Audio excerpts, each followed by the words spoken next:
En este segundo episodio y entrega de los 4 de que va a constar esta presentación relacionada con la interacción entre el Poder Ejecutivo y el Congreso dentro del modelo de régimen político peruano, en este episodio vamos a seguir desarrollando las consecuencias del modelo político peruano, del cual hemos dicho que se trata de un régimen de presidencialismo parlamentarizado, a propósito de la clasificación que de los regímenes políticos hacen Sugar y Carey.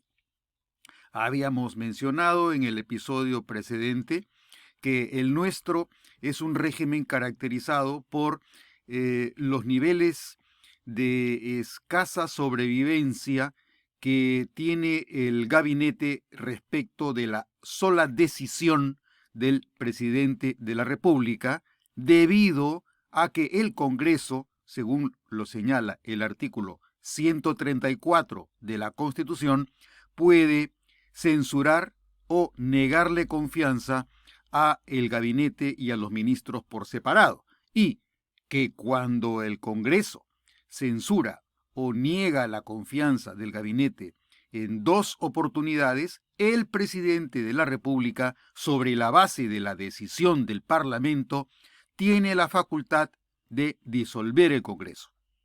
Es importante este dato porque con la disolución del Congreso, el sistema político en general, el régimen representativo, el régimen democrático, debe pasar por un periodo muy delicado en el que el principio de separación de poderes queda en situación de alta vulnerabilidad.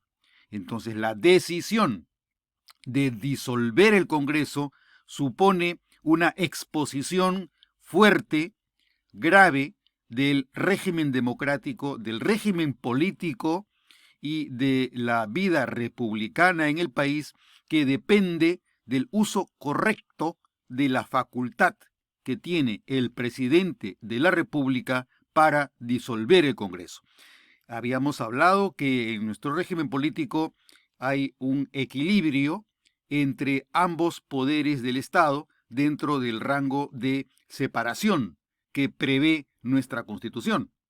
Entonces, en esta presentación vamos a cumplir con el segundo de los puntos de los que trataba nuestro plan de desarrollo sobre el modelo, el régimen político peruano y las circunstancias o situaciones en las que el balance y el equilibrio puede romperse como consecuencia de el pase de una situación de armonía, de coordinación entre los poderes del Estado y una situación en la que esa coordinación se rompe y la interacción quebrantada puede dar lugar a situaciones como la disolución o puede dar lugar a estados de emergencia que son circunstancias emergentes que también ponen en peligro la condición democrática de nuestro régimen.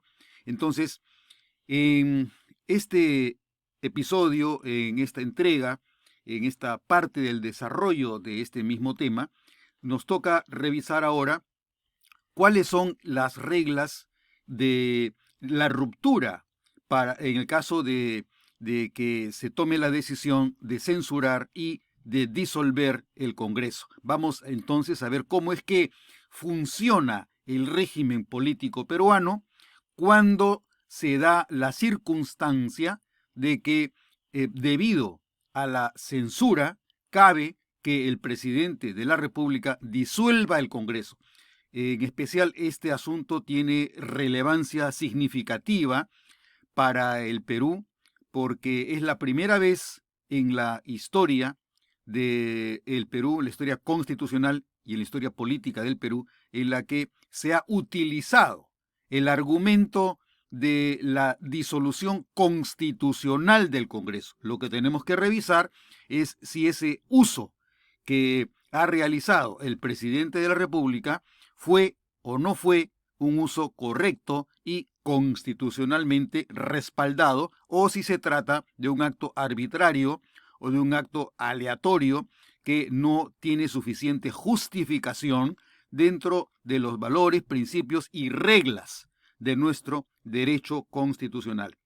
Hemos visto en las diapositivas del episodio anterior que tenemos una circunstancia especial en el caso de la aplicación de las relaciones y de la interacción o interdependencia por coordinación entre el Poder Ejecutivo y el Poder Legislativo, que tiene que ver con la conformación de las mayorías en el gobierno y en el Congreso, a partir de lo cual es que va a funcionar el régimen político. Hemos hablado del modelo, pero el modelo es un diseño de relaciones que los operadores van a poner en práctica. Entonces tenemos que pasar por la revisión de los hechos según los cuales estas normas del modelo, del tipo, del prototipo del régimen político peruano se aplican con la conducta efectiva de los operadores. Y en este caso habíamos mencionado ya en el episodio anterior que tenemos un escenario en el que los distintos grupos políticos tienen mayorías tanto en el Ejecutivo como en el Congreso. Habíamos visto que del total de votos a partir de los cuales cabe la distribución de escaños en el Congreso, luego de haber pasado la valla electoral del 5% del total de votos válidos, habíamos tenido una configuración como la que se muestra en esta lámina. Fuerza Popular, de los 11.155.990 votos recibidos en el proceso electoral de abril del año 2016, Fuerza Popular había obtenido 4.431.077 votos, que equivale al 14.38% del total de habitantes del Perú. En ese momento los habitantes éramos aproximadamente 31 millones de peruanos. Estos 4.400.000 votos representan a la vez el 19.35% del total de electores. En abril del año 2016, el número de electores era de alrededor de 24 millones. La cantidad de votos de Fuerza Popular, 4.400.000, además equivalía al 23.63% del total de votantes. De los 24 millones de electores, solamente concurrieron a votar 18 millones. Entonces, los 4.400.000 representan el 23.63% del total de esos 18 millones que expresaron su voluntad en los comicios de abril del año 2016. Con los 4.431.000 votos de Fuerza Popular, debido a la aplicación de las reglas electorales, de la naturaleza del distrito múltiple y de la cifra repartidora aplicada a los distritos múltiples, la consecuencia fue que Fuerza Popular obtuvo 73 curules. Estas 73 curules significan el 47.24% de curules respecto de los 130 escaños. Entonces, con el 36% de los votos válidos, como consecuencia de la aplicación de el distrito múltiple y de la cifra repartidora en los distritos múltiples, Fuerza Popular alcanzó el 47.24% de curules en el Congreso. Esta es la realidad de Fuerza Popular.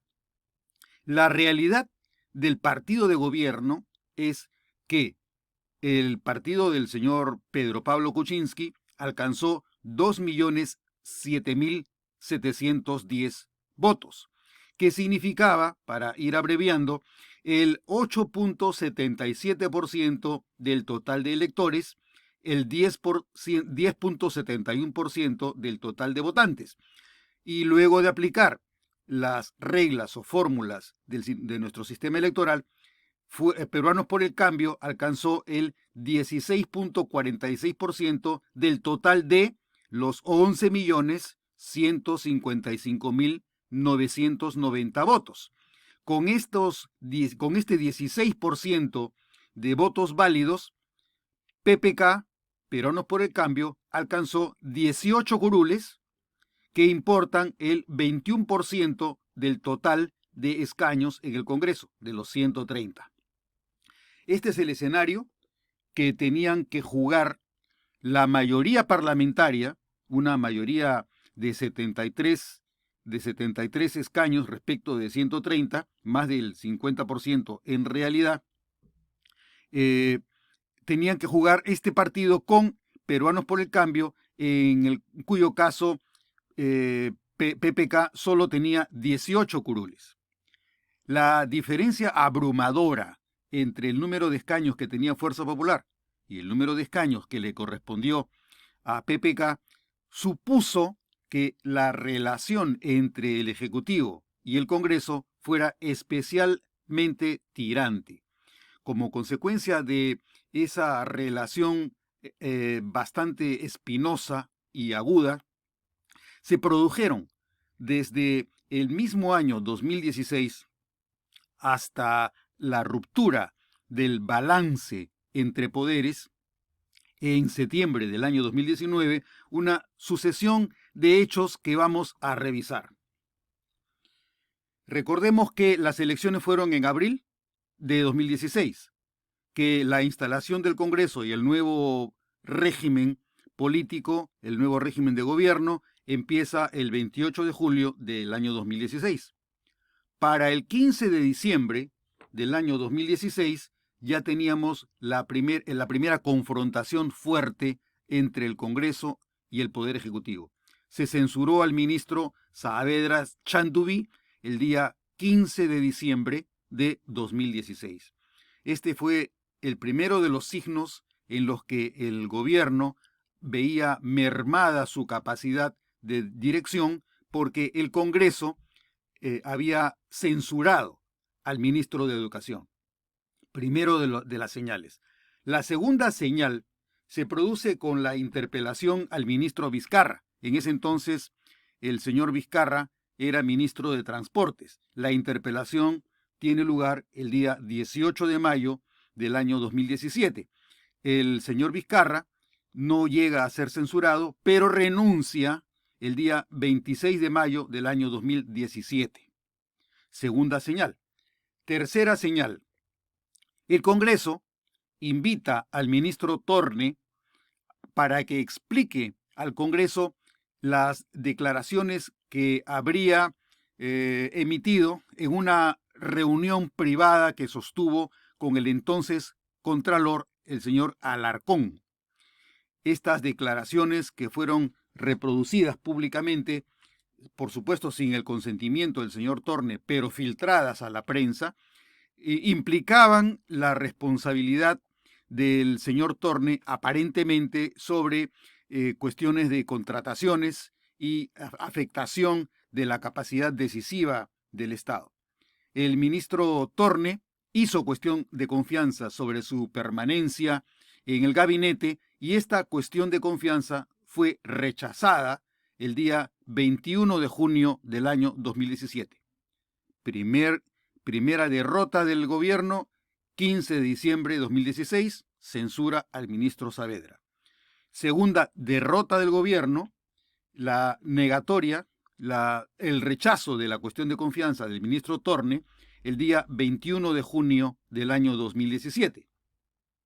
El mismo día en que se rechaza la cuestión de confianza del ministro Torne, por lo tanto tiene que dejar el Ministerio de Economía, es interpelado el ministro Basombrío, que era ministro del Interior, el mismo día 21 de junio del año 2017.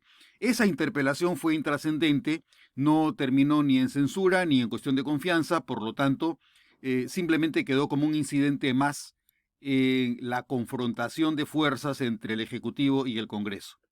El siguiente suceso fue la interpelación a la ministra Martens, que fue el día 8 de septiembre de 2017. Como se trataba de la ministra de Educación, respecto de la cual habían discrepancias sobre la política que se desarrollaba en el Ministerio de Educación en cuestiones fundamentalmente de educación, sobre materia de género y políticas educativas supuestamente lesivas a la protección de los derechos de la niñez y la enseñanza en materia de educación sexual. La ministra Martens fue interpelada, concurrió y se cernía sobre ella la posibilidad de que se la censurara.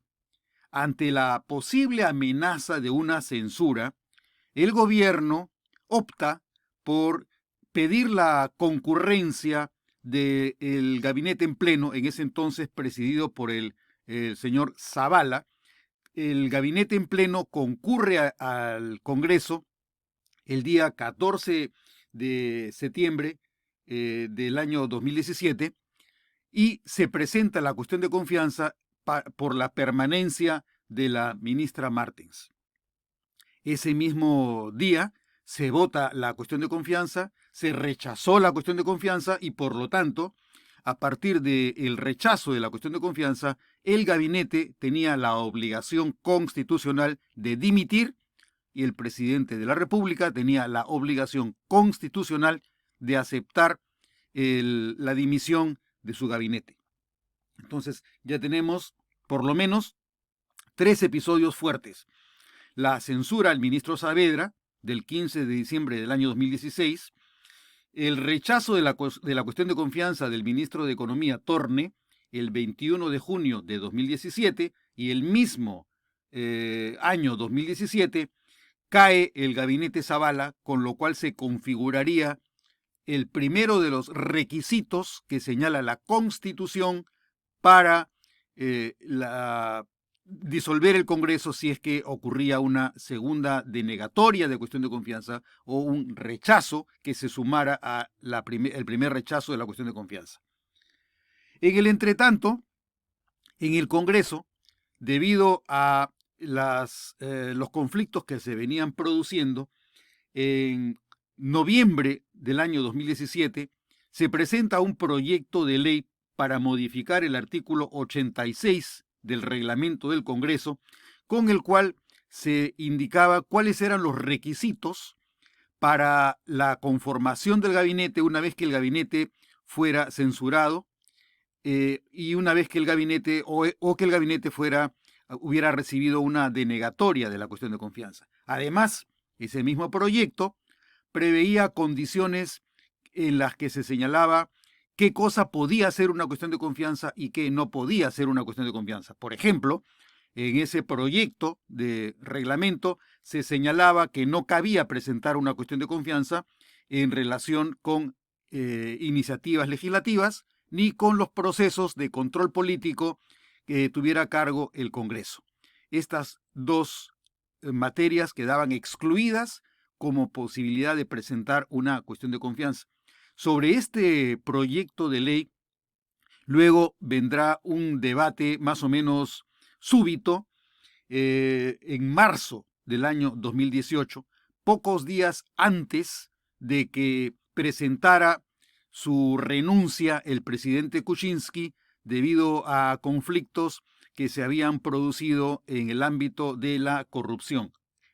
Acusaciones, denuncias relacionadas con implicancias posibles del señor Kuczynski en actos de corrupción lo llevó a él a presentar su renuncia ante el Congreso el día 21 de marzo del año 2018. Pero antes de esa carta de renuncia del señor Kuczynski, el día 8 de marzo del año 2018, el proyecto presentado para afectar el artículo 86 del reglamento del Congreso, con el que se señalaba qué cosa podía ser materia de una cuestión de confianza, y quienes, luego de haber recibido la censura o el rechazo de la cuestión de confianza, quienes no podían integrar el siguiente gabinete.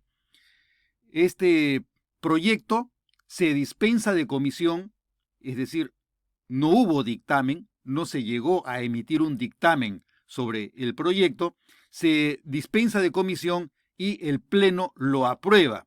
La aprobación del Pleno de este proyecto de reforma del artículo 86 del reglamento del Congreso, esta aprobación se produce con la resolución legislativa del Congreso 7 del 2017-2018, frente al cual luego se presentará una acción de inconstitucionalización por la minoría parlamentaria.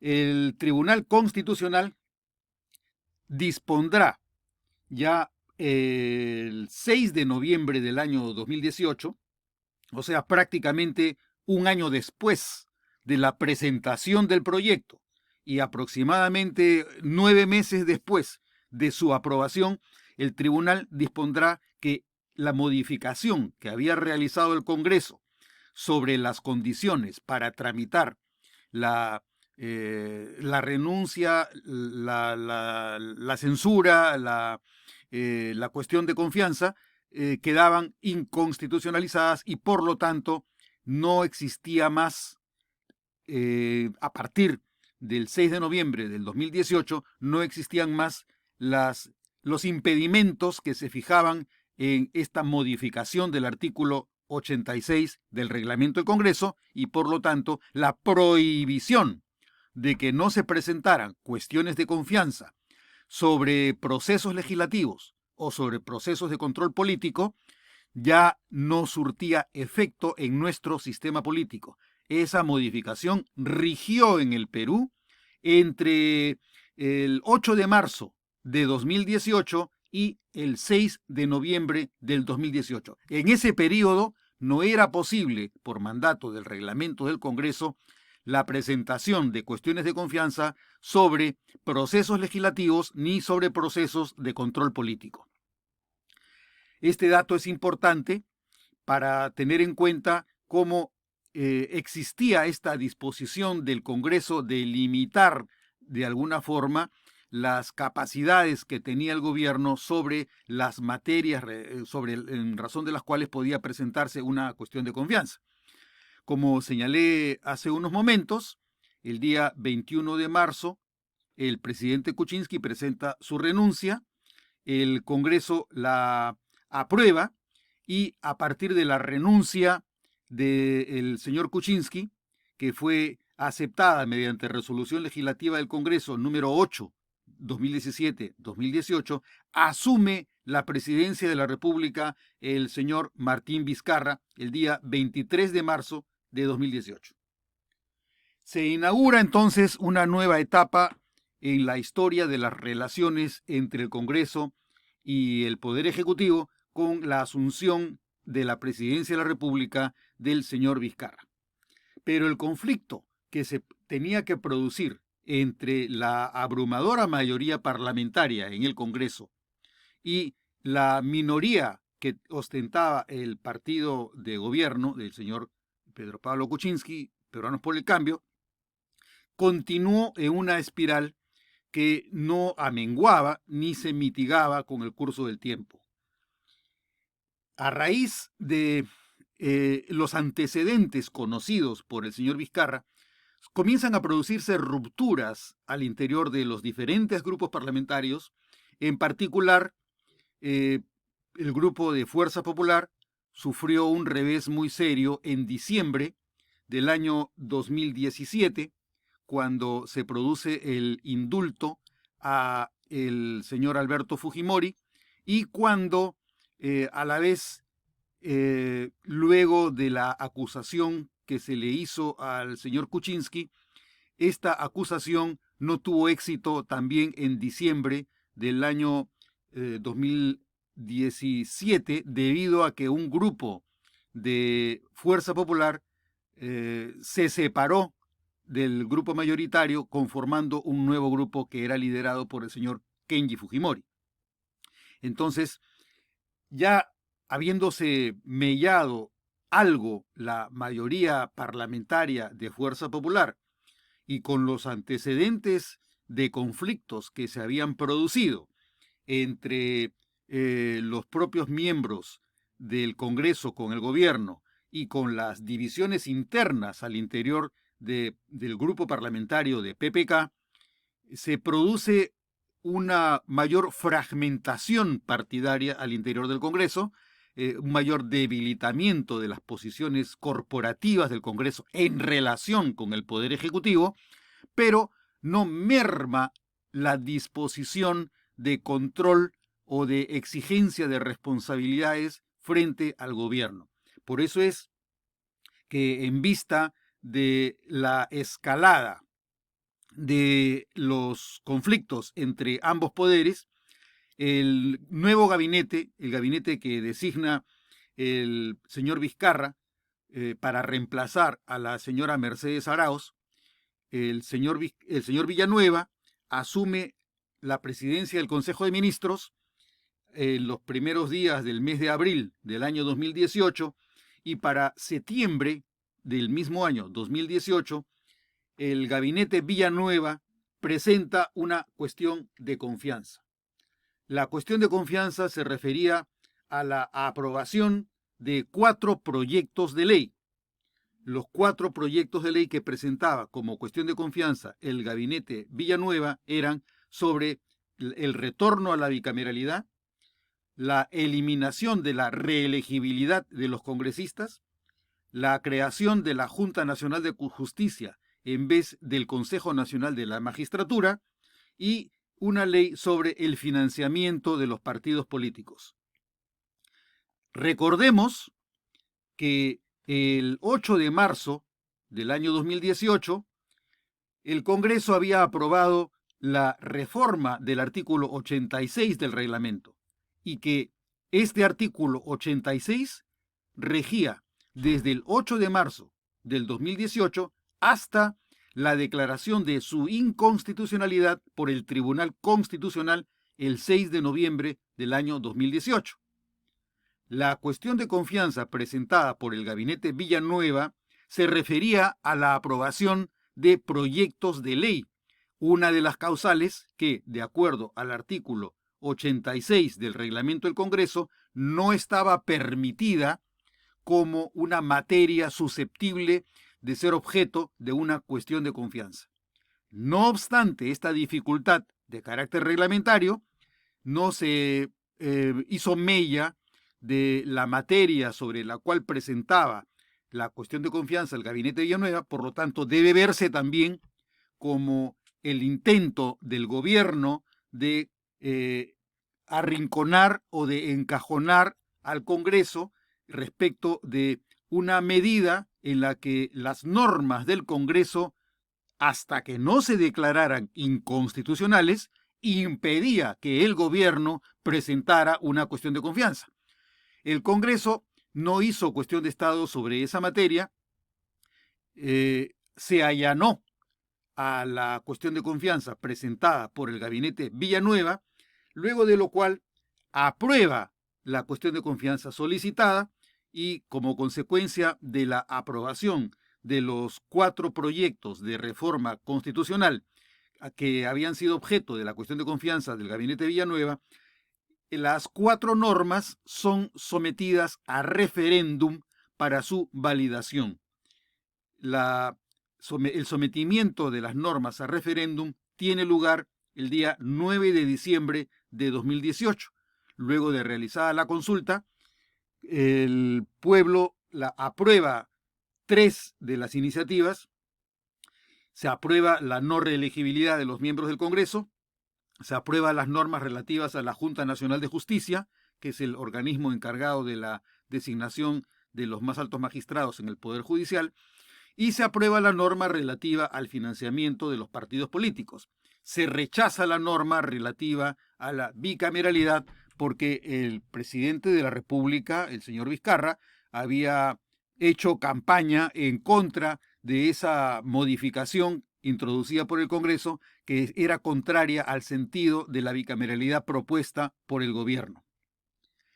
Entonces, el 9 de diciembre se consulta a la población en el referéndum y la población da como resultado la exclusión de la bicameralidad como una reforma de la Constitución, pero aprueba la no reelegibilidad, la Junta Nacional de Justicia y el financiamiento de los partidos políticos. Los resultados del referéndum aparecen los primeros días del mes de enero del año 2019.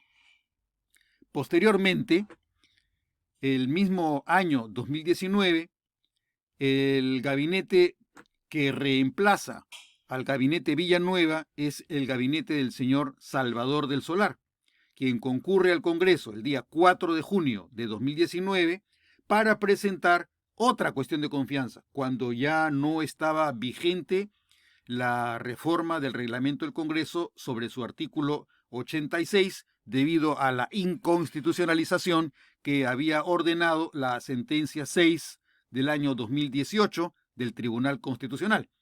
La materia de esta cuestión de confianza del Gabinete del Solar fue en relación con el voto preferencial, la paridad de género, la democracia interna de los partidos, la responsabilidad penal de personas jurídicas en los casos de cohecho pasivo, el impedimento de candidato sentenciado en primera instancia para postular a las elecciones y el levantamiento de la inmunidad parlamentaria por la Corte Suprema. La cuestión de confianza presentada por el Gabinete del Solar fue aprobada aun cuando los proyectos sometidos a consideración del Congreso no lo fueran, y hasta la fecha, estamos en el mes de junio del año 2020, esos proyectos no han sido aprobados. Entonces, aquí se advierte una práctica según la cual cabe que el voto de confianza se emita respecto del pedido de la cuestión de confianza independientemente del contenido de la misma. Es decir, el gabinete va al Congreso, pide cuestión de confianza para que permanezca en el gobierno. El gabinete lo que ha hecho es pedir que se entienda que la cuestión de confianza es respecto de la aprobación de las normas que quedan a disposición del Congreso, que son las que se ha señalado: voto preferencial, paridad de género, democracia interna, el levantamiento de la inmunidad parlamentaria por la Corte Suprema, etc. Y el Congreso, a su vez, puede decidir si separa la cuestión de confianza solicitada respecto de la materia respecto de la cual se solicita la cuestión de confianza. Por eso es que se votó la cuestión de confianza, se aprobó la cuestión de confianza al Gabinete del Solar, independientemente del curso que siguieron las iniciativas presentadas para su aprobación. Y la razón no es difícil de entender. Las aprobaciones de las normas en el Congreso suponen un proceso de información, de estudio, de evaluación, de consenso, que no pueden aprobarse de inmediato, no porque el gabinete se presente el día 4 de junio del año 2019 y diga: hago cuestión de confianza respecto de la aprobación de estas 7 iniciativas, eso no significa que la cuestión de confianza no queda aprobada si es que los 7 proyectos no son aprobados de inmediato. Eso supondría que el Congreso habría abdicado de la capacidad que le corresponde constitucionalmente de tomar en consideración las iniciativas y de modificarlas, evaluarlas, de reparar en errores, de corregirlas a través del proceso natural de evaluación, deliberación y consenso que llevan a cabo las diferentes fuerzas políticas. Entonces, para el día 4 de junio, el Gabinete del Solar presenta la cuestión de confianza y la cuestión de confianza formalmente queda aprobada, y por lo tanto el Gabinete del Solar no tiene que dimitir, porque hay un voto del Congreso aprobándole la confianza solicitada, independientemente de la aprobación de los proyectos de ley respecto de cuya aprobación el Gabinete del Solar había hecho cuestión de confianza. El siguiente suceso en la línea del tiempo es el que tiene lugar el 28 de julio del año 2019, cuando durante el discurso que dirige al Congreso, el mensaje que dirige al Congreso el presidente de la República, el día 28 de julio, presenta un proyecto de ley con el que pide la reforma de la Constitución para adelantar las elecciones generales de forma tal que éstas no ocurran el año 2021, sino el tercer domingo del mes de abril del año 2020. Esa es la propuesta que afirma el presidente de la República, que presentaba al Congreso el 28 de julio, la misma que no llega formalmente sino una semana después. En agosto comienza a estudiarse la propuesta del señor Vizcarra. En el Congreso pasa a la Comisión de Constitución. La Comisión de Constitución se informa, se documenta, convoca a las personas especializadas para que opinen sobre la conveniencia y sobre la regularidad de la propuesta del presidente de la República, y finalmente, el día 26 de septiembre del año 2019, la Comisión de Constitución aprueba un dictamen con el que recomienda la no aprobación del proyecto de reforma constitucional presentado por el Poder Ejecutivo.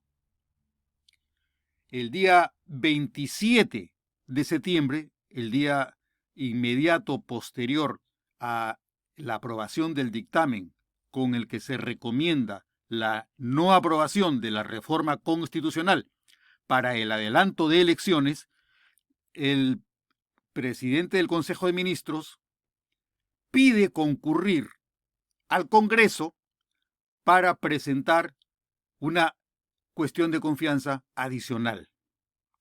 La cuestión de confianza que quería presentar el gabinete del Solar se refería a la interrupción del proceso de elección de los magistrados del Tribunal Constitucional que se había iniciado en noviembre del año 2018 durante la presidencia del Congreso del señor Daniel Salaverry, como consecuencia del aviso que le había hecho conocer el presidente del Tribunal Constitucional, señor Ernesto Blume Fortini, de que en los próximos 6 meses, 6 de los 7 magistrados del Tribunal Constitucional tendrían su mandato concluido. El proceso de reemplazo de los 6 magistrados del Tribunal Constitucional, por lo tanto, empieza aproximadamente en noviembre del año 2018, cuando el presidente del Congreso, el señor Daniel Salaverry, inicia las coordinaciones y las conversaciones con los diferentes grupos parlamentarios para iniciar el proceso de elección de 6 de los 7 magistrados del Tribunal Constitucional.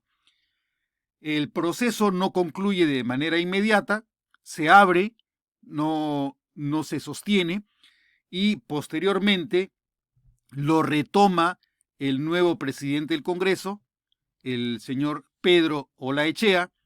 En agosto del año 2019 se convoca a la comisión especial encargada de evaluar cuál de los procedimientos se continuaría para la elección de los magistrados, es decir, si se iba a continuar conforme lo había dispuesto la comisión que previamente había presidido el congresista Salaverry por invitación, o si se iba a optar por la opción del concurso público. El Congreso optó por continuar con la decisión que había adoptado previamente la comisión especial presidida por el señor Salaverry, mantuvo la lógica de la convocatoria por invitación a quienes podían reemplazar a 6 de los 7 magistrados. El proceso se define a través de la comisión especial aproximadamente el 10 de septiembre del año 2019 y se convoca a sesión de pleno del Congreso para el día 30 de septiembre con el objeto de proceder a elegir entre las propuestas que había realizado la comisión especial encargada de evaluar la designación de los magistrados del Tribunal Constitucional, esa propuesta debía ser debatida por el Congreso el día 30 de septiembre del año 2019. Ese era un día lunes. El día jueves 26 de septiembre, la comisión presidida por la señora Bartra, la Comisión de Constitución, había dictaminado recomendando no aprobar el proyecto de reforma constitucional del presidente Vizcarra para adelantar las elecciones al tercer domingo del mes de abril del año 2020, y el día viernes 27 a las 4:30 de la tarde, el Gabinete del Solar presenta su pedido para ser recibido por el Congreso con el objeto de presentar una cuestión de confianza. La cuestión de confianza sobre la cual quería presentar su pedido el Gabinete del Solar era la interrupción del proceso de elección de los magistrados del Tribunal Constitucional y la aprobación de una modificación del artículo 8º de la Ley 28.301, que es la ley orgánica del Tribunal Constitucional, con el objeto de que el proceso de elección de los magistrados del Tribunal Constitucional no sea por invitación, sino por concurso público. El pedido del señor Salvador del Solar, presentado al filo de la tarde, a las 4:30 de la tarde del día viernes 27 de septiembre, es puesto en conocimiento del presidente del Congreso aproximadamente a las 5:05, y a las 5:30 de la tarde el presidente del Congreso estaba convocando para sesión de junta de portavoces el mismo día lunes 30 de septiembre a las 8 de la mañana para evaluar el pedido del Gabinete del Solar con el objeto de que pueda presentar su cuestión de confianza. Pero recordemos que para el mismo día 30 de septiembre del año 2019, con 10 días de anticipación, ya se había citado a sesión de pleno del Congreso para proceder a la elección de los magistrados dentro de la lógica de las normas que estaban vigentes con la ley 28.301 en el artículo 8º. El argumento principal que tenía el gobierno para presentar su cuestión de confianza sobre la interrupción del proceso por invitación era que, según el Gabinete del Solar, ese proceso carecía de las garantías de ser suficientemente transparente. Obviamente se pregunta uno cómo así el Gabinete del Solar cae en cuenta que el proceso parlamentario de elección de los magistrados del Tribunal Constitucional no era transparente precisamente el día posterior a la no aprobación del proyecto de reforma constitucional por la Comisión de Constitución para adelantar las elecciones al tercer domingo del mes de abril del año 2020. Lo extraño es que este procedimiento por invitación había sido regularmente observado por el Congreso, por lo menos en 2 o 3 procesos anteriores de reemplazo de los magistrados, donde de los 7 magistrados en el Tribunal Constitucional, a la fecha en la que se aduce que el proceso carecía de las suficientes garantías de transparencia, de los 7 magistrados, por lo menos 5 habían sido elegidos por el procedimiento de invitación. La pregunta era, ¿a qué se debe que de un momento a otro, solo faltando un día hábil, menos de un día hábil, horas para la elección, el gabinete caiga en cuenta que todos los procedimientos anteriores no eran transparentes y que solo comienzan a hacerlo, luego que el día jueves 26, la Comisión de Constitución acuerda recomendar la no aprobación del proyecto del Poder Ejecutivo sobre la reforma constitucional para el adelanto de elecciones generales. Entonces, ya nos encontramos en la sesión del Pleno del día 30 de septiembre del año 2019, En esa ocasión, el, eh, el señor del Solar pretendía ingresar a el hemiciclo del Congreso con el objeto de presentar su cuestión de confianza. Para que la cuestión de confianza sea válida, tiene que ser presentada de manera presencial ante el Pleno del Congreso. Pero para que el señor del Solar pudiera ingresar al hemiciclo, las normas prevén que la concurrencia voluntaria, al amparo del artículo 129 de la Constitución, la concurrencia voluntaria debe ser previamente objeto de un acuerdo de la Junta de Portavoces, de la mesa directiva y comunicado por el presidente del Congreso al presidente del Consejo de Ministros para enterarlo del momento, de la fecha y de la hora en la que el Congreso está listo para recibirlo de manera que pueda presentar su cuestión de confianza. Esa fue la razón por la que el señor Olaechea convoca a las 5:30 de la tarde del día viernes 27 de septiembre a sesión de Junta de Portavoces para las 8 de la mañana del día 30 de septiembre, un día en el que se había citado al Pleno del Congreso para realizar el proceso de elección de los magistrados al Tribunal Constitucional a partir de las 10 de la mañana. En su sesión de Junta de Portavoces del día 30 de septiembre a las 8 de la mañana, la Junta de Portavoces toma el acuerdo de recibir al Gabinete del Solar a las 5 de la tarde de ese mismo día 30 de septiembre.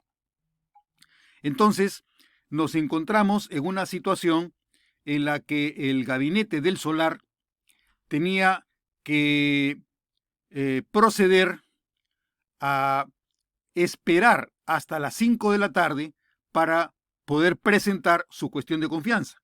Sin embargo, el Gabinete del Solar opta por hacer caso omiso a la comunicación que debió esperar que le llegue e ingresó o trató de ingresar al hemiciclo del Congreso en una circunstancia en la que no había sido convocado ni invitado para que aparezca en la sala de sesiones.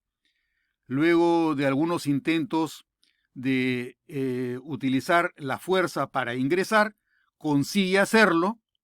No obstante, no ser ese el procedimiento regular, invoca tener el derecho a concurrir al hemiciclo del Congreso a su sola disposición y voluntad. Finalmente, por cortesía, el presidente del Congreso le comunica al presidente del Consejo de Ministros, al Gabinete del Solar, que puede hacer uso de la palabra en medio de una interrupción que le concede el congresista Gino Costa. Presenta su cuestión de confianza y la cuestión de confianza es formalizada ante el Congreso durante las últimas horas de la mañana del día 30 de septiembre, cuando se había previsto que tuviera lugar el proceso de elección de los magistrados del Tribunal Constitucional. Presenta su cuestión de confianza, se retira, seguido lo cual el presidente del Congreso le concede el uso de la palabra a los congresistas que lo habían solicitado durante el proceso de elección de los magistrados. Quien primero toma la palabra es la congresista Indira Wilca, y ella presenta como cuestión previa el pedido de que se interrumpa el proceso de elección de los magistrados. El presidente del Congreso pone al voto la cuestión previa de la congresista Wilca, la cual es rechazada. Luego de lo cual continúa el proceso de elección de los magistrados del Tribunal Constitucional y se empieza con el proceso de votación, como resultado de lo cual sale elegido el primero de los invitados, que era el señor Gonzalo Ortiz de Ceballos. No sale elegido el siguiente de los propuestos, que era el señor Manuel Sánchez Palacios Paiva. La denegación de la confianza tendría que haberse producido si es que el Congreso luego de haberse debatido o propuesto la cuestión de confianza, el Congreso la hubiera rechazado.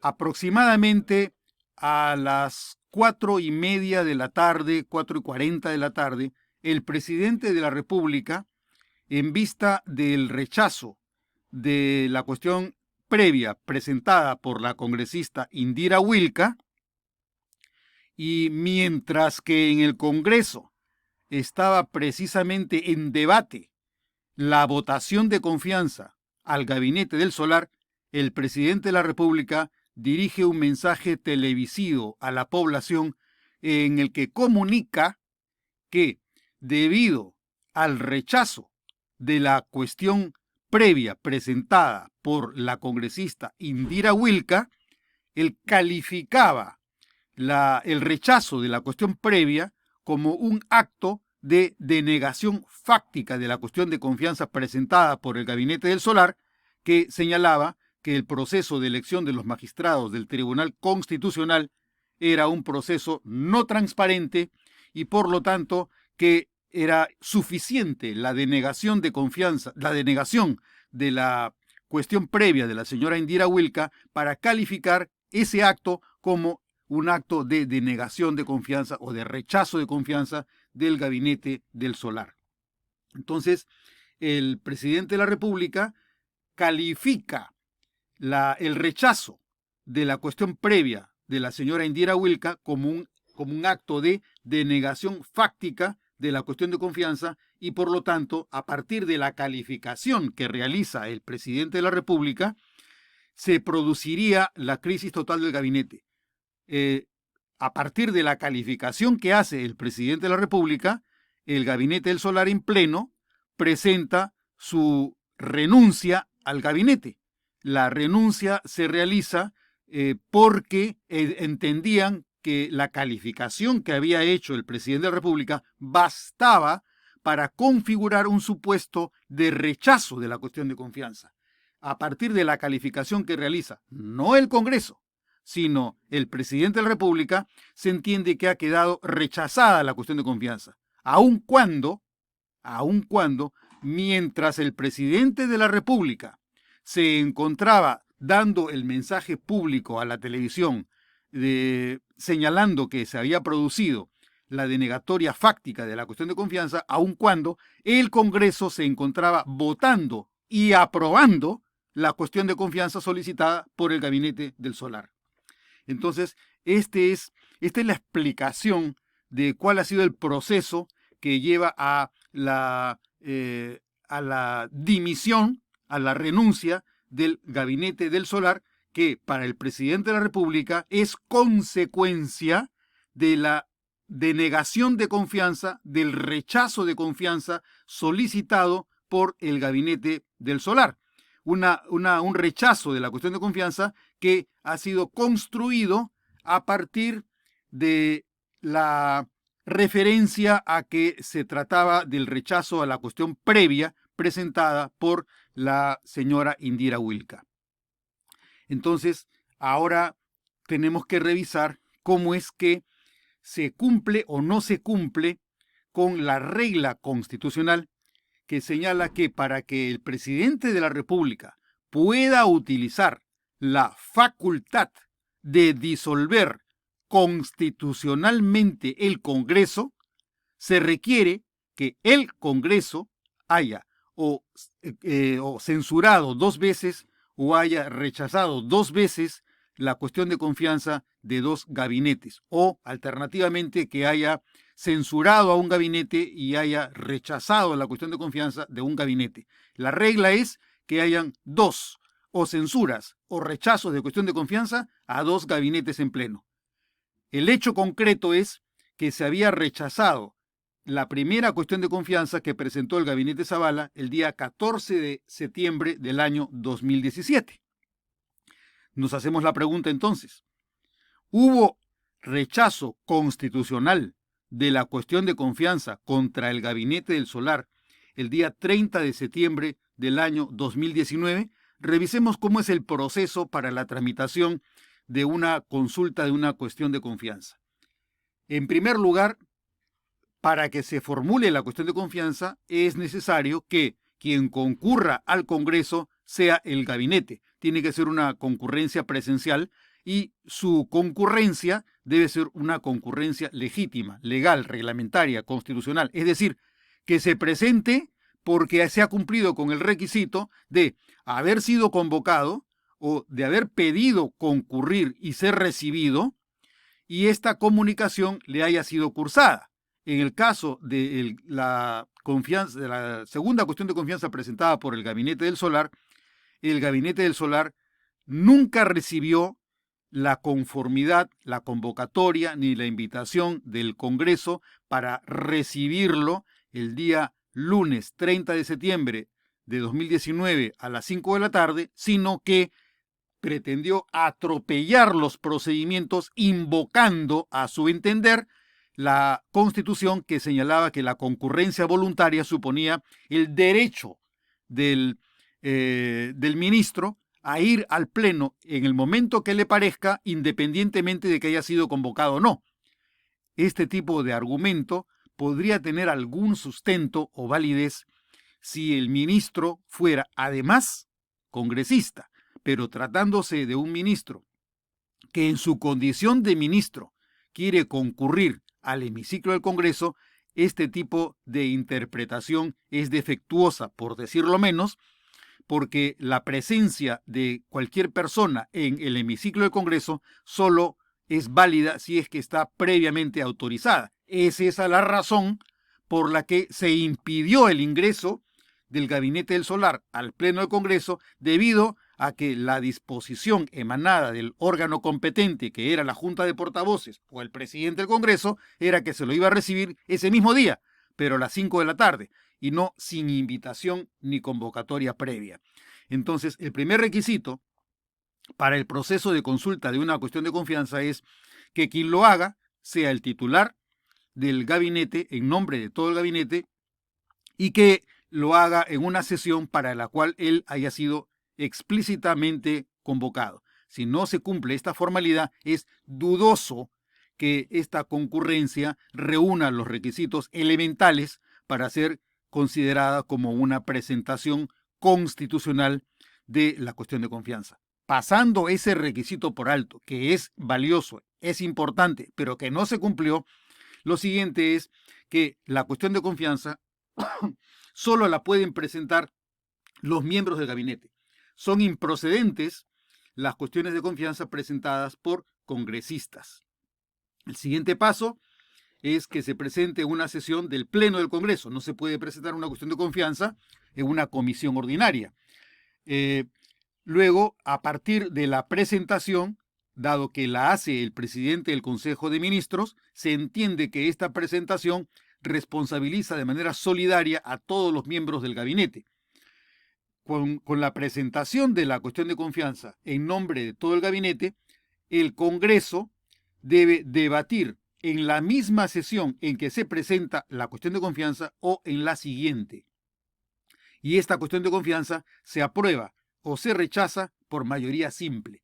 Esto quiere decir que no se requiere más de la mitad, 2/3, 3/5 de votos, sino simplemente que el número mayor de votos es el que decide si se otorga o si no se otorga la confianza.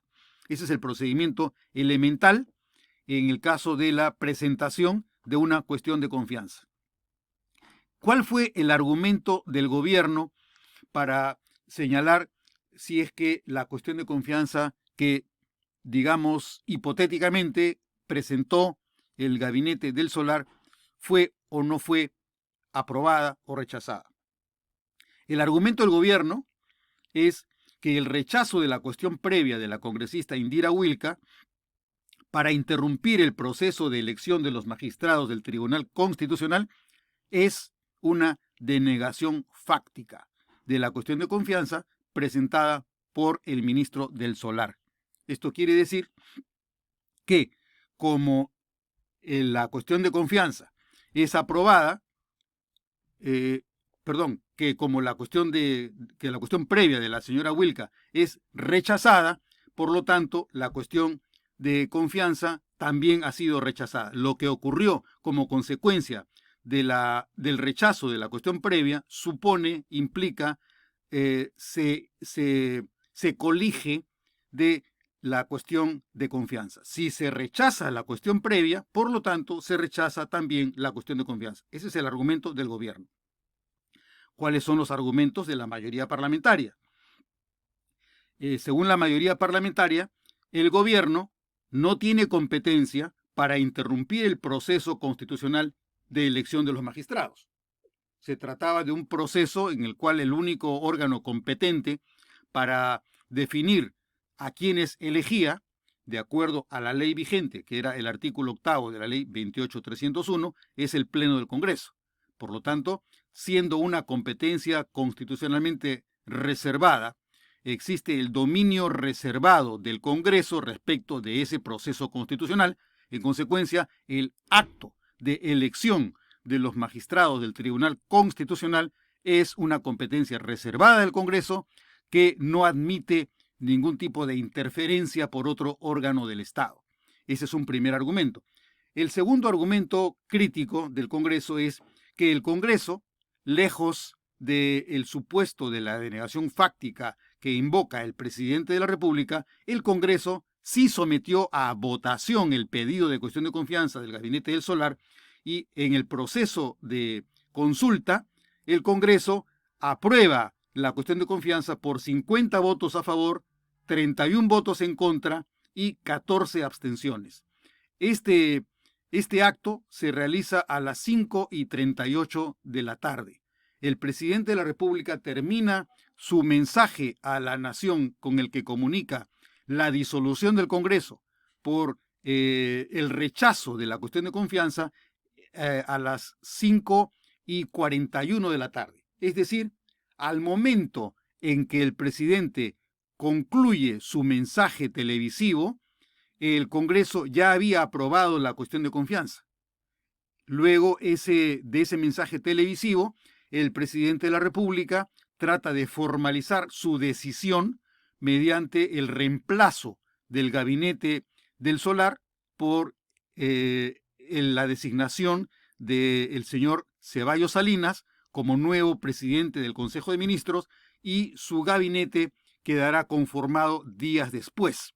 Entonces, la decisión del presidente de la República de disolver el Congreso está amparada en su interpretación del rechazo de la cuestión previa de la congresista Indira Wilka, a partir de lo cual él toma la decisión de utilizar la facultad constitucional de disolver el Congreso y, por lo tanto, de iniciarse lo que se denomina el interregno parlamentario. Sin embargo, a partir de la decisión del presidente de la República de disolver el Congreso, debe tomarse en consideración que se han producido hechos que no han sido objeto de validación, de reconocimiento ni de evaluación por el presidente de la República, porque los actos del presidente de la República, para que sean válidos, deben ser obligatorios a partir de la fecha en la que se comunican y que rigen las decisiones.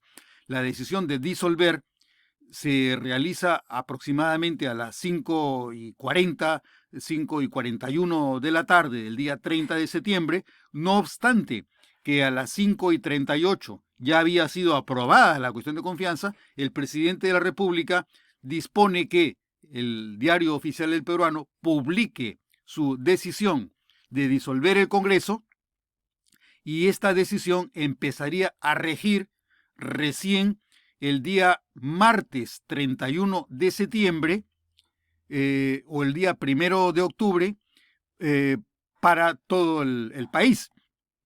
No obstante, el acto de aprobación de la cuestión de confianza es comunicado a través de un oficio por el presidente del Congreso a Palacio de Gobierno, y en Palacio de Gobierno se rehúsan a recibir la comunicación con la cual se notificaba al Poder Ejecutivo que la cuestión de confianza había quedado aprobada. Entonces tenemos que realizar el análisis del razonamiento que sigue el presidente de la República para calificar como rechazo de la cuestión de confianza del gabinete del Solar a partir del rechazo de la cuestión previa de la congresista Indira Wilka. El razonamiento presidencial es: sí, y porque el Pleno rechaza la cuestión previa, entonces el Pleno rechaza a la vez la cuestión de confianza. El argumento del presidente de la República es: el Pleno rechazó la cuestión previa y de ello se deduce o se concluye que rechazó la cuestión de confianza. Tenemos un argumento que tiene dos partes, o son en realidad dos argumentos. Primero, el Pleno rechaza la cuestión previa. Por lo tanto, de acuerdo al presidente, el Pleno rechaza la cuestión de confianza. El presidente de la República afirma que el rechazo de la cuestión previa importa, implica y es suficiente para calificar el rechazo de la cuestión de confianza presentada por el gabinete de Salvador del Solar. Se afirma la conclusión ignorando o descartando chequear la evidencia que pudiera existir para verificar si la referencia que hace el presidente de la República a esta relación entre dos sucesos es una relación correcta o no lo es. En términos lógicos podría decirse que el argumento 1, el Pleno rechaza la cuestión previa, es P, y la implicancia sería que el Pleno rechaza la cuestión de confianza. De acuerdo al razonamiento del presidente de la República, P es el Pleno rechaza la cuestión previa, por lo tanto, entonces el Pleno rechaza la cuestión de confianza. El razonamiento del presidente de la República se basa en la probabilidad de que el Pleno haya rechazado la cuestión de confianza solicitada, pero no en que del rechazo de la cuestión previa de la congresista Indira Wilka pueda deducirse válidamente que la cuestión de confianza haya sido rechazada.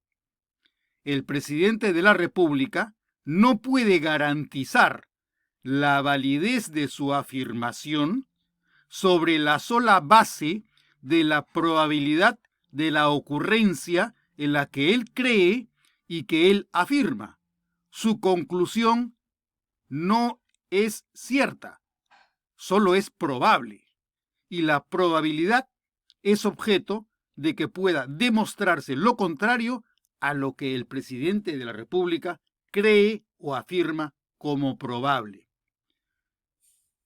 Ignorar las alternativas, es decir, que haya más posibilidades que la que afirma el presidente de la República que existen al señalar que el rechazo a la cuestión previa equivale al rechazo a la cuestión de confianza, ignorar las alternativas que existan a esa dicotomía con la que presenta los hechos el presidente de la República, ignorarlo configura una situación de pensamiento polarizado o lo que señalan también los psicólogos de distorsión cognitiva. Te dice, tienes una opción dialéctica. Si apruebas la cuestión de confianza, es porque has aprobado antes la cuestión previa. Por lo tanto, si apruebas la cuestión previa, querría decir que habrías aprobado la cuestión de confianza. Esa es la deducción que habría que demostrar. Para el presidente de la República solo existe la posibilidad de razonar en el sentido de que si el Pleno rechaza la cuestión previa, el Pleno también rechaza la cuestión de confianza. En el razonamiento del presidente de la República solamente cabe una opción, que es una opción dialéctica. Es o la aprobación o el rechazo de la cuestión previa. Si se rechaza la cuestión previa, por lo tanto, se rechaza la cuestión de confianza y no se pronuncia respecto a qué ocurriría si el Pleno aprobara la cuestión previa. Ese extremo de la deducción del presidente de la República no está en la consideración con la que él ha formulado la tesis de la denegación fáctica. Entonces, si P es se rechaza la cuestión previa y Q es se rechaza la cuestión de confianza, para el presidente de la República estamos ante un razonamiento inferencial. Si P entonces Q. De acuerdo a las tablas de valor con las que se analiza la lógica proposicional, la inferencia presidencial supone únicamente la primera de las opciones. El presidente dice, si se rechaza la cuestión previa, se rechaza la cuestión de confianza. Si P, entonces Q. De acuerdo a la tabla de lógica proposicional, estamos ante un supuesto en el que debemos pensar que si P es verdadero y Q es verdadero, la conclusión debiera ser una conclusión válida, verdadera. Pero cabe que el primero de los términos de la proposición sea verdadero, por lo tanto, que se rechace la cuestión previa, pero que no sea cierto el segundo de los términos de la proposición, que es que se rechace la cuestión de confianza. Cabe que sí se rechace la cuestión previa, pero que no se rechace la cuestión de confianza, en cuyo caso, de acuerdo a las tablas de verdad de la lógica proposicional, esta segunda alternativa sería una proposición falsa. Por lo tanto, P, entonces Q, no necesariamente es una proposición verdadera. Cabe que sea falsa si el primer término de la proposición es verdadero y el segundo término de la proposición es falso. Si P es verdadero y Q es falso, la conclusión será que la inferencia es válida, no es válida, es falsa. La tercera opción es que la proposición se rechaza la cuestión previa, sea falsa, es decir, no se rechaza la cuestión previa, y que sin embargo sí se rechace la cuestión de confianza. Cabe que tú no rechaces la cuestión previa, pero que sí rechaces la cuestión de confianza. En este caso, estamos ante un razonamiento válido. Y por último, la cuarta de las opciones en la lógica proposicional es que el primer término de la proposición sea falso, es decir, que no sea correcto que se rechace la cuestión previa, por lo tanto, que se apruebe la cuestión previa, y que tampoco sea correcto que se rechace la cuestión de confianza, es decir, que se niegue la cuestión de confianza, en cuyo caso, si P entonces Q, también termina siendo una proposición falsa. Son entonces 4 las opciones. Primero, que se rechace la cuestión previa y que también se rechace la cuestión de confianza. Esta es la inferencia que hace el presidente de la República, porque se rechaza la cuestión previa, se rechaza la cuestión de confianza. Lo que descuida el presidente es que hay otras 3 alternativas que no ha tomado en consideración en su valoración de la decisión de calificar como rechazo la cuestión previa de la señora Indira Wilka y por lo tanto afirmar que se ha rechazado también la cuestión de confianza. Y las 3 opciones que no toma en consideración el presidente de la República en la inferencia que hace es que cabe el rechazo de la cuestión previa y el no rechazo de la cuestión de confianza. Que cabe el no rechazo de la cuestión previa y el rechazo de la cuestión de confianza. Es decir, puedo aprobar la cuestión previa y luego de aprobarla puedo rechazar la cuestión de confianza.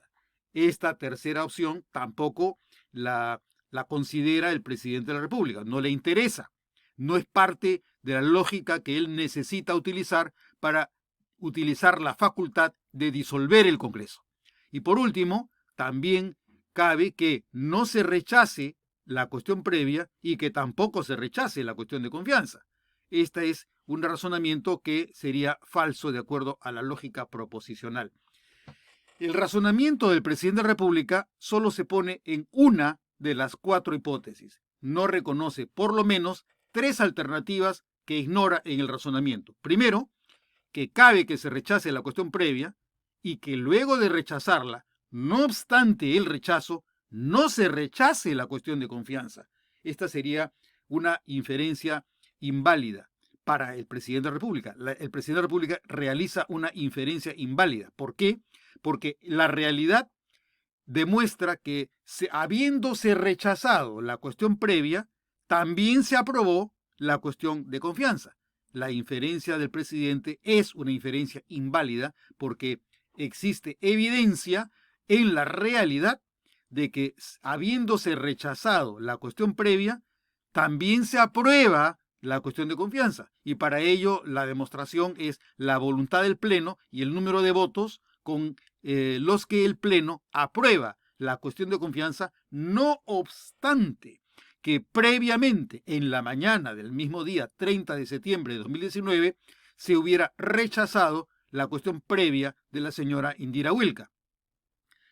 En el razonamiento del presidente de la República también se ignora que cabe que no se rechace la cuestión previa, es decir, que se apruebe la cuestión previa, pero que luego de aprobarla, no obstante, sí se rechace la cuestión de confianza. Ese argumento tampoco ha sido objeto de valoración por el presidente de la República. En tercer lugar, que cabe que no se rechace, sino que se apruebe la cuestión previa y que además no se rechace, sino que se apruebe la cuestión de confianza.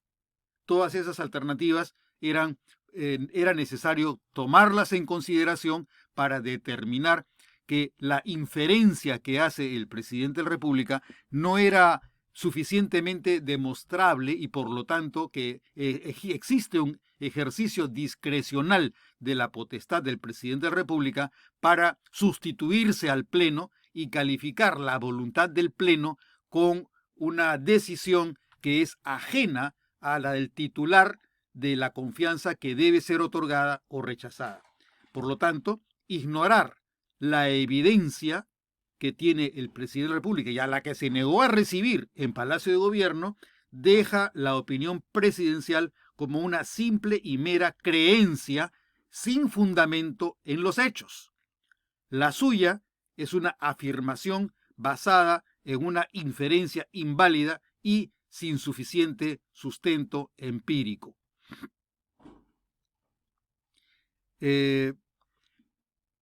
Ante lo que estamos es una deducción del presidente de la República.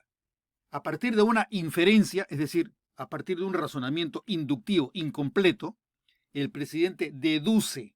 ¿Deduce qué? Porque se rechaza la cuestión previa, por lo tanto, lo que lo sucede es que se rechace la cuestión de confianza. El razonamiento presidencial es sí, y porque el Pleno rechaza la cuestión previa, se concluye, por lo tanto, que el Pleno rechaza la cuestión de confianza. La conclusión que asume el presidente de la República es de carácter circular. O sea, me cierro yo en que solamente hay esta alternativa y no por lo menos otras tres. Se trata para él de una hipótesis dicotómica. Se trata de una distorsión porque niega posibilidades que están presentes pero que sin embargo no se quieren admitir ni reconocer. El argumento 1 es el Pleno rechaza la cuestión previa. El argumento 2, el Pleno rechaza la cuestión de confianza. Se trata de un falso dilema. No existe sino esas dos opciones. Quiere decir que solamente cabe que porque tú rechaces la cuestión previa, también rechazas la cuestión de confianza. Se trata de un falso dilema. Hay mucho más que esta opción dicotómica. Hay más alternativas, además de la que utiliza el presidente de la República. Se reduce a solamente esas dos opciones.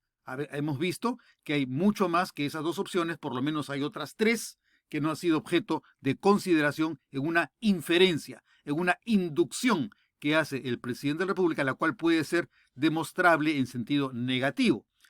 Para determinarlo, para saber si es que es cierto que el presidente de la República tenía razón, tendríamos que verificar si acaso el presidente del Congreso consultó al Pleno si al rechazar la cuestión previa, dicho rechazo configuraría y significaría a la vez y también el rechazo de la cuestión de confianza. Son dos temas distintos que requieren votaciones separadas. De otro lado, podríamos verificar si es que la señora Indira Wilca planteó en su cuestión previa la acumulación del resultado de su cuestión previa con la aprobación o no de la cuestión de confianza en una misma consulta. La señora Indira Wilca lo que hace es presentar como cuestión previa a el proceso de elección de los magistrados del Tribunal Constitucional, presentó su cuestión previa para que se interrumpiera el proceso. Ella no formula la cuestión previa señalando que se acumulara en la cuestión previa también la aprobación de la cuestión de confianza. Ni ella acumuló las dos cuestiones en una que debieran ser objeto de consulta por el presidente del Congreso, ni el presidente del Congreso, a la hora de poner al voto el rechazo o la aprobación de la cuestión previa de la señora Indira Wilca, tampoco indicó al Pleno que la consulta sobre la cuestión previa tenía consecuencia alguna respecto de la aprobación o del rechazo de la cuestión de confianza del señor Salvador de Solá.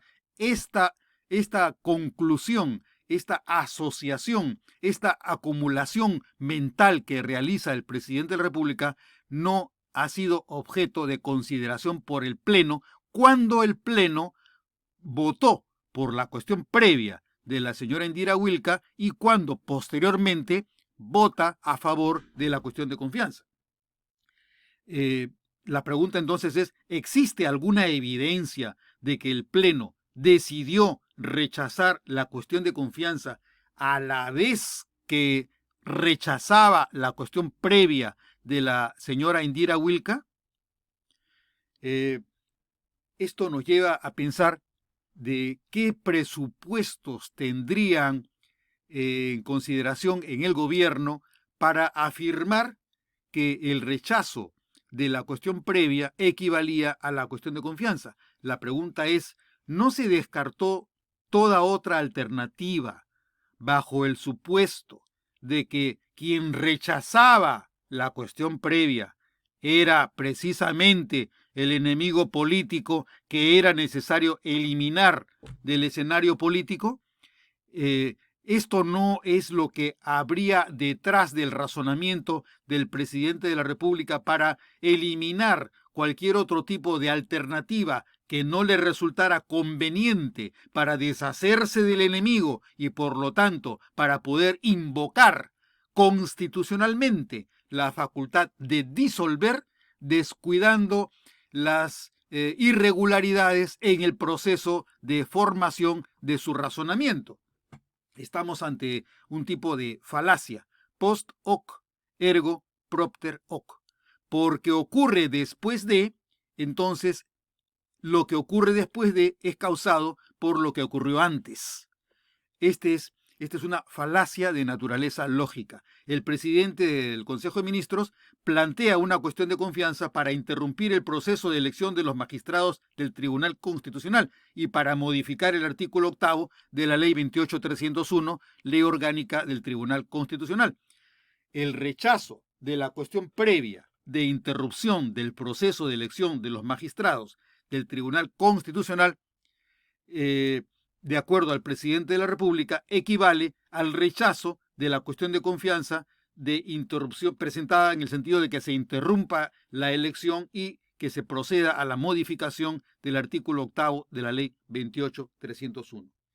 Que ocurra que se rechaza la cuestión previa no es causa de que se rechace la cuestión de confianza. Hay más alternativas que la dicotomía que plantea el presidente de la República. La plausibilidad de que el Congreso pudiera tener la voluntad de rechazar ambas cuestiones no significa que sea necesariamente cierto, válido ni constitucionalmente correcto. Que la voluntad del Congreso sea la que decide el presidente de la República que sea, no significa que por su sola decisión las cosas son correctas. El presidente de la República omite y reduce simplistamente la realidad respecto de la cual él califica una presunta denegación fáctica. Es más, tenemos evidencia de que el Congreso rechazó la cuestión previa, pero aprobó la cuestión de confianza. La ocurrencia del hecho niega la hipótesis y la creencia del presidente de la República. El rechazo de la cuestión previa no causa el rechazo de la cuestión de confianza. ¿Cuál es el fundamento de la inducción, de la inferencia que realiza el presidente de la República? ¿Qué presupone o qué prejuicio anida en la inducción presidencial? El acto que consiste en calificar como denegación fáctica un suceso probable y decidir que la probabilidad escogida por quien califica como un suceso no probable sino cierto, es un acto no solo no imparcial, sino arbitrario, porque se afirma como válido lo que es incierto y además se desatiende a la evidencia porque de antemano se ha descalificado a quien la proporciona. Se desconoce el derecho a expresar su voluntad al titular a quien se le solicita la confianza. El Congreso es el titular y el que tiene que tomar la decisión de si se otorga o no se otorga la confianza. Se le desconoce ese derecho al titular de la decisión. Ese desconocimiento es una decisión que desplaza al titular de la atribución de la decisión. El presidente se ha subrogado en la voluntad de la mayoría parlamentaria que decide sobre el acto de confianza. Entonces, si dudáramos, tendríamos que revisar nuevamente qué cosa es lo que señala la Constitución. ¿Quién es el titular del acto de aprobación o de rechazo de una cuestión de confianza? ¿Es el presidente de la República el que califica si el Congreso quiere o no quiere otorgar la confianza? ¿O es el Congreso mismo a quien la Constitución le reconoce el atributo, la facultad o el derecho de decidir por sí mismo dentro del régimen político si censura o si le niega la confianza al gabinete? El artículo 132 de la Constitución señala que la desaprobación de una iniciativa ministerial no obliga al ministro a dimitir, salvo que haya hecho cuestión de confianza de la aprobación. El ministro, en efecto, ha hecho cuestión de confianza de la aprobación, pero quien tiene que desaprobar la iniciativa no es el gobierno, no es el presidente de la República. Quien tiene que desaprobarla es el Congreso, y la voluntad del Congreso tiene que serle consultada al Congreso. No puede tomarla el presidente de la República en nombre del Congreso. ¿Y cómo decide el Congreso si aprueba o si rechaza cualquier decisión sobre lo que tiene competencia? Para determinar cuál es la decisión del Pleno, se requiere que la materia a consultar sea sometida al voto de la Asamblea y que la Asamblea tome una decisión según la fórmula para que la decisión se apruebe o se rechace. La formalidad del razonamiento inductivo del presidente de la República omite el respaldo empírico constitucionalmente exigible, la voluntad de quien tiene la atribución y la titularidad para decidir. La única evidencia que validaría y legitimaría la creencia del presidente de la República sería la voluntad material del Congreso de denegar, no fáctica, sino física, empírica y materialmente la confianza solicitada. La evidencia de la voluntad del Congreso es que decidió aprobar la confianza pedida por 50 votos a favor, 31 en contra y 14 abstenciones. Para que el carácter inductivo del razonamiento del presidente de la República fuera políticamente legítimo, habría requerido contar con evidencia elemental de que la naturaleza del régimen político le concediera la licencia de definir el sentido de la voluntad del Congreso. Esa licencia no se la da la Constitución al presidente de la República. El presidente de la República tiene la licencia para disolver el Congreso, siempre que cuente con la evidencia de la voluntad del titular de la confianza que se le comunica para que él sepa que le ha sido rechazada la confianza o que ha sido censurado el gabinete. Si se prescinde de la voluntad del titular de la decisión, el presidente no puede usurpar la voluntad ajena porque sería tomarse una licencia injustificada. Porque el presidente de la República no tiene la facultad de definir cuál es el sentido de la voluntad del Congreso, menos aún en una materia de la que depende su gobierno. El acto del presidente de la República, además de arbitrario, es parcializado, porque le atribuye a un órgano sobre el que carece potestad de gobierno una decisión según su propio interés y en contra de la facultad de quien la Constitución establece como el titular de la capacidad de conceder o de denegar la confianza ministerial.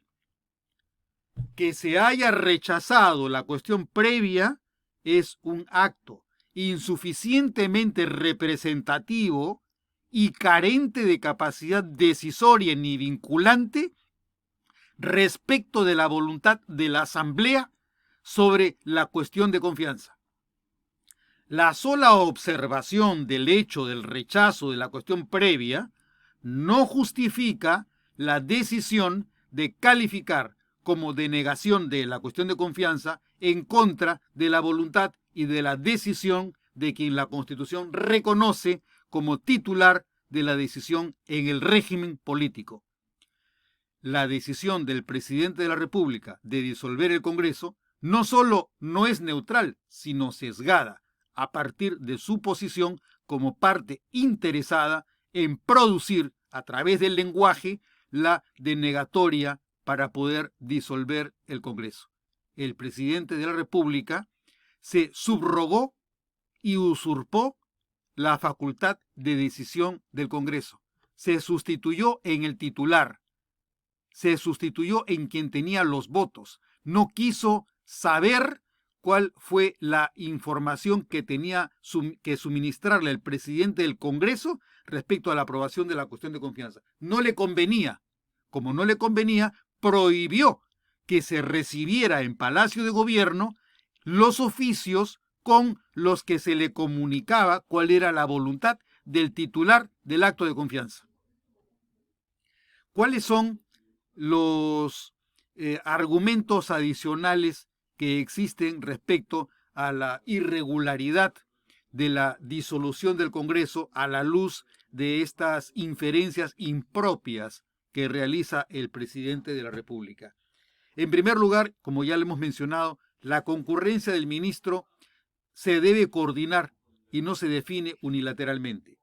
El presidente del Consejo de Ministros, el señor Salvador del Solar, trató de entrar violentamente porque necesitaba apresuradamente formular su cuestión de confianza con el argumento de que de pronto, a partir del día jueves 26 de septiembre del año 2019, el procedimiento de elección de los magistrados no tenía las garantías para ser calificado como un procedimiento transparente, no obstante que ese procedimiento se había iniciado durante la presidencia del señor Salaverry aproximadamente en noviembre del año 2018. Qué raro. Entre noviembre de 2018 hasta el 26 de septiembre del año 2019, ese procedimiento aparentemente sí era transparente, pero deja de serlo luego que la Comisión de Constitución, presidida por la señora Rosa Bartra Barriga, en su dictamen recomienda la no aprobación del proyecto de adelanto de elecciones generales presentado por el presidente de la República el día 28 de julio del año 2019.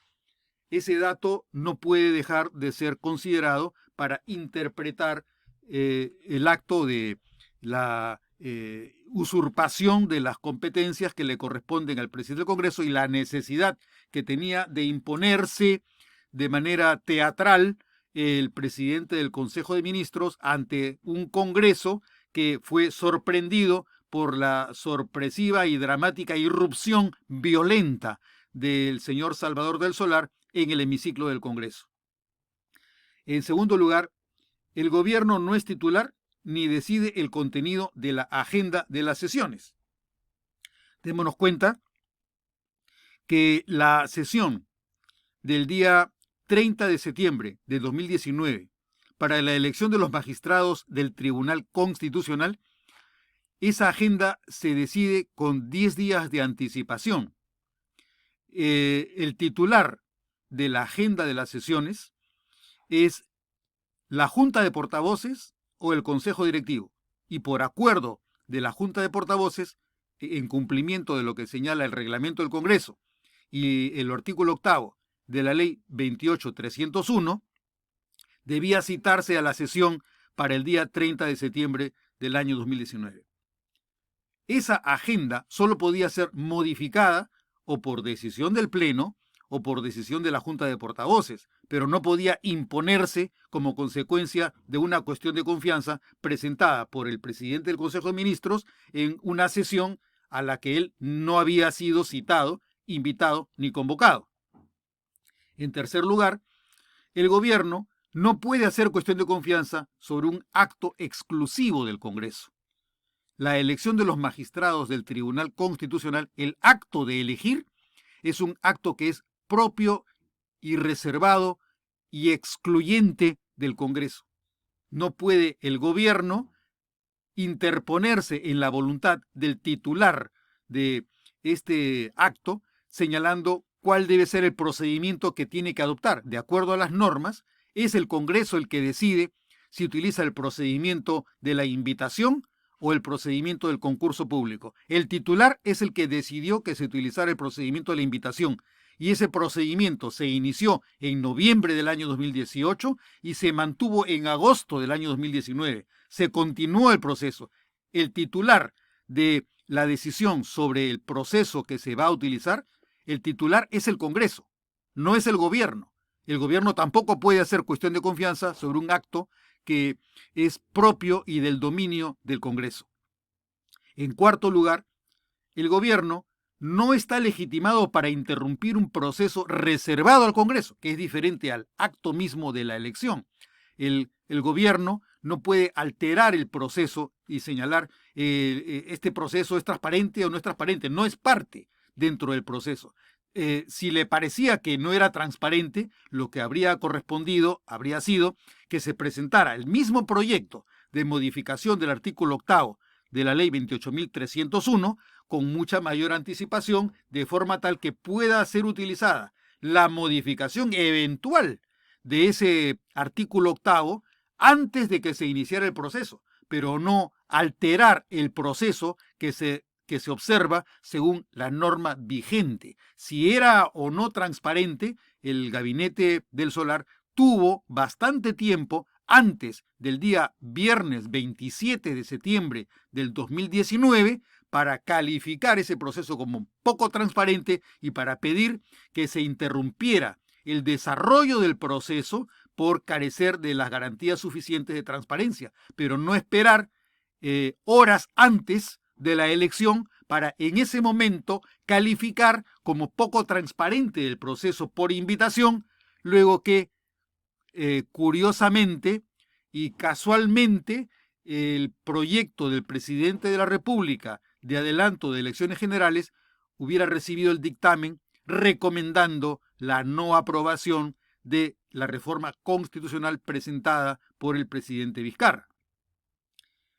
En quinto lugar, la cuestión de confianza es improcedente por carecer de objeto válido en la materia sobre la que se presenta. No hay objeto válido en la materia que se presenta. El objeto de la cuestión de confianza es interrumpir el proceso y alterar el acto soberano, el acto exclusivo del Congreso para tomar una decisión. No se puede presentar una cuestión de confianza respecto de un acto en el que el que solicita la interrupción del proceso no tiene ningún tipo de competencia. En sexto lugar, el proceso de elección de los magistrados del TC por invitación se ajusta a las reglas vigentes. Estando en curso el proceso y observándose las reglas sobre la elección de los magistrados, si el órgano competente ha optado por la invitación y el Pleno ha mostrado su voluntad de seguir ese proceso, no hay quien pueda señalar que ese proceso es irregular. Si el presidente de la República o el presidente del Consejo de Ministros le parece que no es conveniente, el procedimiento observado tendría que haber sido objeto de una modificación legal anterior. La cuestión era, en este caso, que se deducía que como la mayoría parlamentaria tenía algún tipo de interés en reemplazar a algunos de los magistrados del Tribunal Constitucional por alguno que fuera más afín a las tendencias de la mayoría parlamentaria, el gobierno tendría la decisión, el interés de ver la conveniencia de obstruir la aplicación de la decisión de la mayoría parlamentaria para que la conformación del Tribunal Constitucional se mantuviera una conformación de fuerzas que le resultara favorable a Palacio de Gobierno. En séptimo lugar, la supuesta falta de transparencia es incongruente con la oportunidad de la acción del gobierno, que es lo que hemos estado mencionando. Si el proceso no era transparente, ¿cómo así podía señalarse que no lo era solo a partir del viernes 27 a las 4:30 de la tarde, cuando se presenta el pedido de concurrencia para presentar la cuestión de confianza? Quiere decir que el proceso sí fue transparente desde noviembre del año 2018. ¿Por qué, si el presidente del Consejo de Ministros asume su mandato con muchos meses de anticipación a esa fecha, por qué no presentó el pedido de modificación del artículo 8 de la ley 28.301 desde que asumió la presidencia del Consejo de Ministros? ¿Por qué esperar solo unas pocas horas antes de la elección para calificar como poco transparente el proceso? En octavo lugar, la voluntad de la supuesta falta de confianza a que se refiere el presidente de la República nunca fue comunicada al gobierno. El Parlamento nunca le comunicó al gobierno que hubiera en efecto rechazado la cuestión de confianza. La cuestión de confianza nunca le fue comunicada. Si no le ha sido comunicada por el titular, ¿a título de qué construye o fabrica el presidente de la República una decisión del Congreso que no solamente nunca tuvo el Congreso, sino que tampoco le fue comunicada? O sea, construye, fabrica alucinatoria o delirantemente una voluntad que nunca tuvo el sujeto a quien el presidente le imputa o le atribuye esa voluntad. Ese es un acto imaginativo del presidente de la República que carece de sustento en los hechos. No hay evidencia empírica. La probabilidad podría existir, pero la probabilidad se descarta cuando tienes hechos inconcusos, materiales, visibles, como son la voluntad del Pleno, que también fue vista en los medios de comunicación cuando se constató públicamente que el Congreso votaba a favor de la cuestión de confianza con 50 votos a favor. En siguiente lugar, quien decide si la confianza se otorga o se rechaza es el titular que representa la voluntad popular. No estamos hablando de un club de amigos ni un club deportivo. Estamos hablando del Parlamento Nacional, de la Asamblea de Representantes, que son quienes, de acuerdo a nuestro régimen democrático y representativo, representan la voluntad popular. Cuando el presidente de la República obvia la consideración a la naturaleza democrática del órgano que tiene la competencia de expresar su voluntad sobre la confianza o no, el presidente también está desconociendo la voluntad representativa del pueblo configurada por esa misma mayoría parlamentaria que, con el número de escaños que el pueblo quiso que tuviera a partir del proceso electoral, sin embargo, tiene toda la disposición de expresar una confianza que no le conviene al presidente de la República que se le haga saber. Como no le conviene darse por enterado de que ha sido aprobada la cuestión de confianza porque está en contra de su proyecto o de su designio político, construye y fabrica una inferencia con insuficiente fundamento. En último o penúltimo lugar, el Congreso aprueba la cuestión de confianza por 50 votos a favor, 31 en contra y 14 abstenciones. Este es un hecho que no da lugar a dudas. El presidente puede especular sobre cuál haya sido la intención, la voluntad, los miedos o los temores que pudiera existir en quienes votaron. Eso es materia de un análisis o psiquiátrico o psicológico, pero no sabiendo el presidente cuál es la razón que tuvo el Congreso para votar como votó, no puede desconocer que la voluntad del titular fue efectivamente aprobar la cuestión de confianza y no rechazarla como él prefiere inferir que se puede colegir del rechazo a la cuestión previa de la señora Indira Wilca.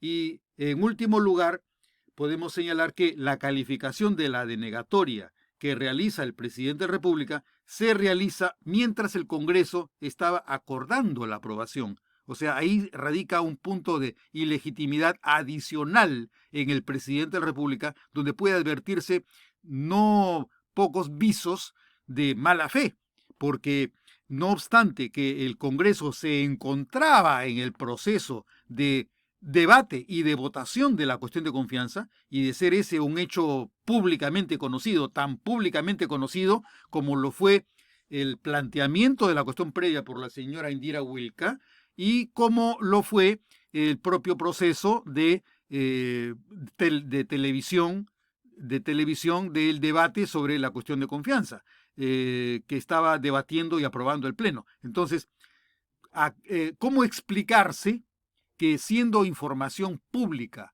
del presidente de la República, que el Congreso estaba debatiendo y aprobando la cuestión de confianza, justamente cuando se está debatiendo y votando, el presidente de la República aparece en los medios de comunicación para señalar que había sido rechazada la cuestión de confianza y que él iba a hacer uso de la facultad de disolver el Congreso? Entonces, con esto dejamos explicado cómo es que el presidente de la República ha generado el quiebre del balance político que prevé nuestra Constitución, el mismo que solamente cabría romperse mediante el acto de voluntad y, por lo tanto, el acto deliberado del Congreso, o de censurar a 2 gabinetes o de rechazar 2 veces la confianza solicitada, o una censura o una denegación de confianza. El hecho concreto es que, no existiendo voluntad expresa del Parlamento, no se cumple el requisito constitucional que señala que el presidente está facultado para disolver constitucionalmente el Congreso, salvo que el Congreso, como titular de la confianza, se la hubiera rechazado mediante la denegatoria de una cuestión de confianza o mediante una censura. Dicho lo cual, veamos cuáles son las funciones que cumple en nuestro régimen político la disolución del Congreso. En principio, puede afirmarse de la disolución que es una herramienta, que es un instrumento, que es una pieza útil en el rompecabezas de la vida política de la comunidad. No es en sí mismo sinónimo de inestabilidad. Es un recurso que acerca la democracia representativa a la voluntad popular mediante una herramienta de la democracia directa, como el referéndum o como el plebiscito. La eficacia de la disolución puede medirse objetivamente solamente, sin embargo, en países con sistemas bipartidarios, porque en el multipartidismo se puede distorsionar el objeto concreto de la consulta. En el bipartidismo cabe que, luego de la disolución del Congreso, el pueblo se pronuncie respecto a si le vuelve a entregar la misma mayoría a quien asumía el control del Parlamento o si se lo entrega a otro partido político. Esa capacidad que tiene la disolución de confirmar la voluntad del pueblo respecto del gobierno del país se cumple en sistemas, de manera específica, en sistemas parlamentarios y en sistemas de carácter bipartidista. En sistemas multipartidistas, esta función de la disolución no es tan clara y al contrario puede ser objeto de serias distorsiones en nuestro sistema político porque genera un movimiento insuficientemente claro respecto de la voluntad del pueblo sobre la dirección que debe asumir el país. Entre las funciones de la disolución cabe mencionar tres principalmente. Una función técnica, que se concreta como una reforma constitucional, como un recorte del período constitucional o como un ajuste representativo. Es decir, desde el punto de vista técnico, cabe que las funciones de la disolución sirvan para realizar una reforma constitucional, sirvan para recortar el período constitucional de los poderes del Estado y sirvan para realizar ajustes representativos que permitan integrar dentro del sistema tendencias populares, políticas de la colectividad insuficientemente presentes en una situación determinada en el Parlamento. En segundo lugar, es otra de las funciones de la disolución, la función reguladora, que se concreta en tres aspectos. En primer lugar, la confirmación o la renovación de las mayorías. En segundo lugar, la estabilización del partido de gobierno. En tercer lugar, la resolución de crisis entre mayorías y minorías o alianzas entre ellas al interior del Parlamento. Esa es la función reguladora. Y por último, la función estabilizadora, que se puede entender como la capacidad que tiene la disolución para afectar conflictos sociales como movilizaciones, protestas, sean violentas o sean continuas. La función de estabilizadora también se concreta para afectar, para resolver conflictos entre el gobierno y la oposición extraparlamentaria. Y por último, para la absorción de fuerzas no representadas en el Parlamento. Estas tres son las principales funciones de la disolución, que son las que deben medirse una vez que el Congreso ha quedado disuelto y cuando se produce la elección del nuevo Congreso.